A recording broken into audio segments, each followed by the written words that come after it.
રાષ્ટ્રપતિ ડોનાલ્ડ ટ્રમ્પની મધ્યસ્થી હેઠળ અઝરબૈજાન અને આર્મેનિયા વચ્ચે શાંતિ કરાર પર હસ્તાક્ષર કરાયા.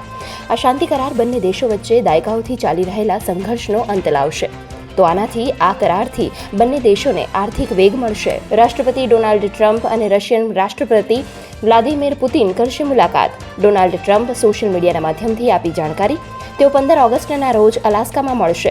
રશિયા અને યુક્રેનની શાંતિ પર વાતચીત થાય તેવી સંભાવના. પ્રધાનમંત્રી નરેન્દ્ર મોદી શાંઘાઈ સહયોગ સંગઠન SCOની બેઠકમાં ભાગ લે તેવી સંભાવના. ચીનના તિયાનજિન શહેરમાં 31 ઓગસ્ટથી 1 સપ્ટેમ્બર સુધી SCOની બેઠક યોજાવાની છે. ત્યારે ચીને કહ્યું કે અમે પ્રધાનમંત્રી નરેન્દ્ર મોદીના સ્વાગત માટે તૈયાર છીએ. દિલ્હી NCRમાં ભારે વરસાદને કારણે ઘણી જગ્યાએ પાણી ભરાયા. વરસાદને કારણે વાહન વ્યવહાર ખોરવાયો. તો ઉત્તર પ્રદેશ, મધ્યપ્રદેશ, બિહાર, રાજસ્થાન, હરિયાણા, પંજાબના કેટલાક ભાગોમાં હવામાન બગડી શકે છે.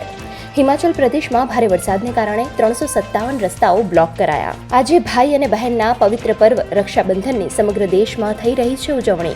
પ્રખ્યાત રેતી કલાકાર સુદર્શન પટનાયકે પુરી બીચ પર રેતીની કલાકૃતિ બનાવી રક્ષાબંધનની શુભેચ્છા પાઠવી.